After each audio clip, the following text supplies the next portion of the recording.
அந்த மாதிரி இருக்கக்கூடிய ஒரு இன்ஸ்பெக்டர்னாலும் டிஎஸ்பினாலையும் நடவடிக்கை எடுத்துட முடியுமா? இந்த திருமய விவகாரத்தில் கூட அதுக்கு 2 ஆண்டுகளாக அது வந்து அனுமதி இல்லாத சூழ்நிலையில் தான் எடுத்திருக்காங்கிறாரு. அந்த அபராதமும் விதிக்கப்பட்டிருக்கிறாங்க. அந்த 2 ஆண்டுகள் வந்து அந்த உரிய அனுமதி பெறாமல் அது இயங்கிக்கிட்டு இருக்குங்கிறதே அந்த புகார் அவர் கொடுத்துருக்காரு, ஜெகபர் அலி கொடுக்குறாரு. இன்னும் அந்த இவங்க அரசு தரப்புலேயே சொல்கிறாங்க அதுக்கு ஒரு 18 கோடி ரூபா போல அபராதம் நாங்கள் விதிச்சிருக்கோம், அது ஏற்கனவே விதிகளை மீறியதால் அந்த ஆர்ஆர் குரூப்ஸ் மினரல்ஸ் கம்பெனி அந்த கம்பெனி பண்ணது. அதனால தொடர்ச்சியாக அது எப்படி சார் இயங்குவதற்கு அனுமதி அளிச்சாங்க? 2 வருஷம் ஒரு குவாரி இயங்குதுன்னா அது எப்படி சார் யாரும் கவனிக்காம இருக்காங்களா? அது கனிம வளத்துறை, அங்க கனிம வளத்துறையுடைய ஏடி டெப்டி டைரக்டர் ஒவ்வொரு லெவல் அந்தந்த லெவல்ல இருக்கக்கூடியவர்கள் தான் ரெஸ்பான்சிபிள். அதற்கு மேல இப்போ டிஸ்ட்ரிக்ட் அட்மினிஸ்ட்ரேஷன் எடுத்துக்கிட்டீங்கன்னா தாசில்தார், ஆர்டிஓ, டிஆர்ஓ, கலெக்டர் தான். இப்போ இவர் புகார் கொடுத்திருக்கிறாரு, இவர் சொல்லியிருக்கிறாரு.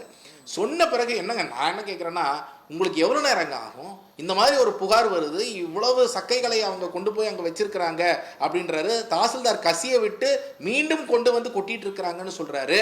அப்போ உங்களுக்கு என்ன ஒரு ஹாஃப் டே ஆகுமா போய் செக் பண்றதுக்கு? ஒரு அரை நாள்ல செக் பண்ணிருக்க முடியாதா? அன்னைக்கே அந்த ராசுவை கைது பண்ணி இந்த மாதிரி செஞ்சுட்டு இருக்கிறாருன்னு அந்த கிரிமினல் கேஸ் நீங்க எஃப்ஐஆர் போட்டு கைது பண்ணியிருக்கணுமா இல்லையா? இவ்வளவு பெரிய ஒரு கோடிக்கணக்கான ரூபாய் இழப்பு அரசுக்கு ஏற்படுத்தி கொண்டிருக்கிறார், இவ்வளவு பெரிய வேலை செஞ்சிருக்கிறாங்க, கடத்தி இருக்கிறாங்க அப்படின்னா, அப்போ அதையெல்லாம் செய்யாமல் இவர்கள் வந்து எல்லாத்தையும் அலோவ் பண்ணது இவங்களுடைய கிரிமினல் நெக்லிஜென்ஸ் தானே இன்னைக்கு அவருடைய உயிர் போயிருக்கு.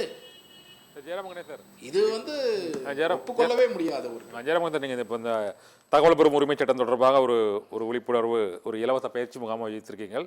தொடர்ந்து இது போன்ற இந்த சமூக விரோத சட்டவிரோத செயல்களை, அதாவது பொதுவாக இந்த கனிம வளம் மற்றும் இது போன்ற இந்த மணல் கொள்ளை, இவர்களை எதிர்த்து போராடுபவர்கள் தான் இந்த உயிர் அச்சுறுத்தல், அதாவது அவர்கள் வந்து கொலை செய்யப்படுவதற்கான ஒரு அச்சுறுத்தல் ஏற்பட்டிருக்கிறது. அவர்கள் தங்களை தற்காத்துக் கொள்ளவும் மற்றும் இந்த சமூக ஆர்வலர்களுக்கான பாதுகாப்பை அரசு என்ன வழங்க வேண்டும், அவர்களுக்கான பாதுகாப்பை எவ்வாறு மேற்கொள்ள வேண்டும் என்பதை இந்த அறப்போர் இயக்கம் வந்து இந்த நிகழ்ச்சியில் நிறைவாக அதை சொன்னால் நல்லா இருக்கும்னு நினைக்கிறேன் சார்.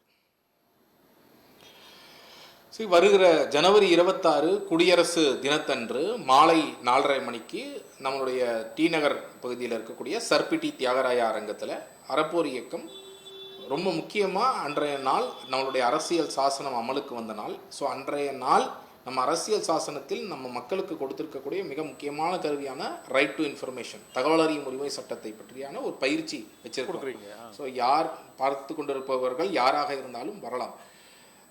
இந்த பயிற்சியில் வந்து நம்ம 2 விஷயங்களையும் பேச வேண்டிய அவசியம் இருக்கிறது. ஒன்று, இந்த மாதிரி ஆர்டிஐ எப்படி பயன்படுத்த வேண்டும். 2வது பாதுகாப்பு. நீங்கள் சொன்ன மாதிரி இன்னைக்கு தனி நபர்களாக ஆங்காங்கே செய்யக்கூடியதனால் பல அச்சுறுத்தல்கள் மாநிலம் முழுக்க பல இடங்கள்ல வருது.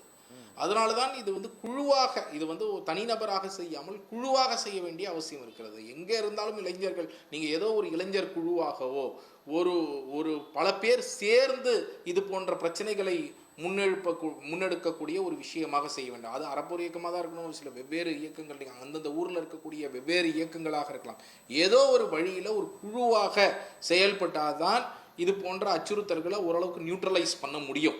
அதே மாதிரி அரசாங்கத்திடம் வந்து நாம் வந்து வலுவாக இன்றைய தினம் வந்து இந்த பயிற்சி ஒரு பக்கம், அது இந்த ஆர்டிஐ எப்படி பயன்படுத்தணும், இந்த அச்சுறுத்தல்கள்லேருந்து நம்மளை எப்படி காப்பாற்றிக்கணும் அப்படிங்கிறது ஒரு பக்கம் பேச இருக்கிறோம்.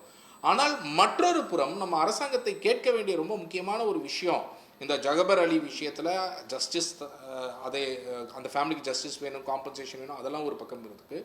இன்னொரு பக்கம் விசில் ப்ளோவர் ப்ரொடெக்ஷன் ஆக்ட். ஏன்னா ஜகபர் அலிக்கு ஏற்பட்ட ஒரு விஷயம் இன்று தமிழ்நாடு முழுக்க பல ஆக்டிவிஸ்ட் வந்து ஃபேஸ் பண்ணிட்டு இருக்கிறாங்க அச்சுறுத்தலை.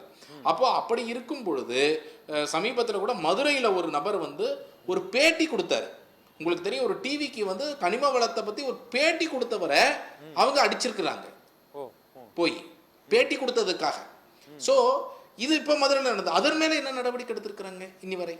ஸோ இந்த மாதிரி பல விஷயங்கள் தொடர்ந்து நடக்குது. அதனால் கவர்மெண்ட் வந்து விசில் ப்ளோவர் ப்ரொடெக்ஷன் ஆக்ட்னு ஒன்று கொண்டு வரணும். யார் இது போன்ற விஷயங்களை, அரசுக்குள்ளே இருக்கக்கூடிய லூர்து பிரான்சிஸ் போன்ற விஏஓக்கள், நேர்மையானவர்கள் சிலர் வெளியில் அதை பற்றி மேலதிகாரிகளுக்கு புகார் கொடுக்க வேண்டும், அதை பற்றி சொல்ல வேண்டும், புகார் கொடுக்கணும்னா அவங்களுக்கு ப்ரொடெக்ஷன் வேணும். சிஸ்டம்குள்ள இருக்கக்கூடிய நேர்மையானவர்களுக்கு, சிஸ்டம்க்கு வெளியே போராடக்கூடிய மக்களுக்கு ப்ரொடெக்ஷன் வேணும். அதனால தான் இது போன்று விஷயங்களை வெளிக்கொண்டு வரக்கூடியவர்கள் விசில் ப்ளோவர்னு சொல்றோம். அந்த அவர்களை பாதுகாக்கக்கூடிய சட்டம் அரசாங்கம் இயற்ற வேண்டும். இது ரொம்ப ரொம்ப முக்கியமானதாக இருக்கிறது. ஸோ இதையும் நம்ம அழுத்தம் கொடுக்க வேண்டிய அவசியம் இருக்கு.